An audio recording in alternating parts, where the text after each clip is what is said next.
Mga idol, grabe, umiinit na naman ang NBA trade rumors at syempre, involved na naman ang Los Angeles Lakers at Golden State Warriors.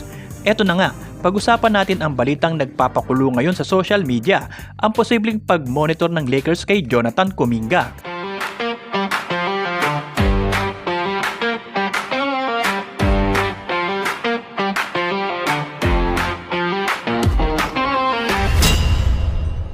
Mga idol, ayon kay NBA insider Jake L. Fisher, tuloy pa rin ang pagtingin ng Lakers sa sitwasyon ni Jonathan Kuminga sa Warriors, lalo na't mukhang determinado ang Golden State na i-trade siya bago ang February 5 trade deadline.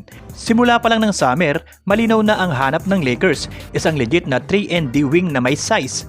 Yung tipong kayang lumaban sa perimeter, kayang bumantay, at hindi takot bumira sa tres. Yan mismo ang sinabi ni Fisher na ang priority ng Purple and Gold ay point of attack defense plus shooting. Pero ito na ang twist, kahit ganun ang hinahanap ng Lakers, minomonitor pa rin nila si Jonathan Kuminga. Yes mga idol, kahit noong restricted free agency standoff ng Warriors at Kuminga noong summer, tumawag na raw ang Lakers para magtanong. Ngayong season, si Kuminga ay nakapaglaro lang ng 18 games bago tuluyang mawala sa rotation ng Warriors.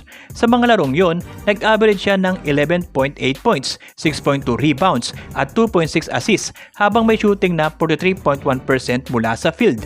Hindi masama sa papel, pero kapag tinignan mo ang 3-point shooting, 32% lang. At dito na pumasok ang galit ng fans. Paglabas ng balita sa social media, sunod-sunod ang reactions ng NBA fans. May nagsabi na hindi raw talaga swak si Kuminga sa hinahanap ng Lakers.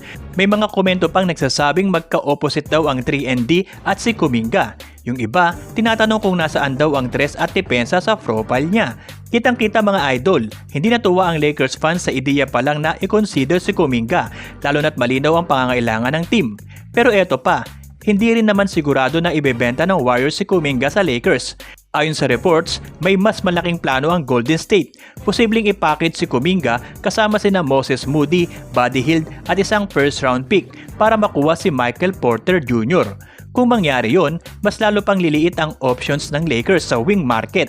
May mga expiring contracts ang Lakers ngayon, pero kung hindi sila kikilos agad at magpapakita ng seryosong interes, baka tuluyan na silang maiwan sa ere habang papalapit ang February 5 deadline. Kayo mga idol, ano sa tingin nyo? Worth it ba na bantayan pa ng Lakers si Jonathan Kuminga kahit hindi siya classic 3-and-D? O dapat bang maghanap na lang sila ng ibang mas swak sa sistema? Yun muna mga idol ang kwento natin ngayon. Kung nakaabang kayo sa Warriors updates, ito ang tamang channel para sa inyo.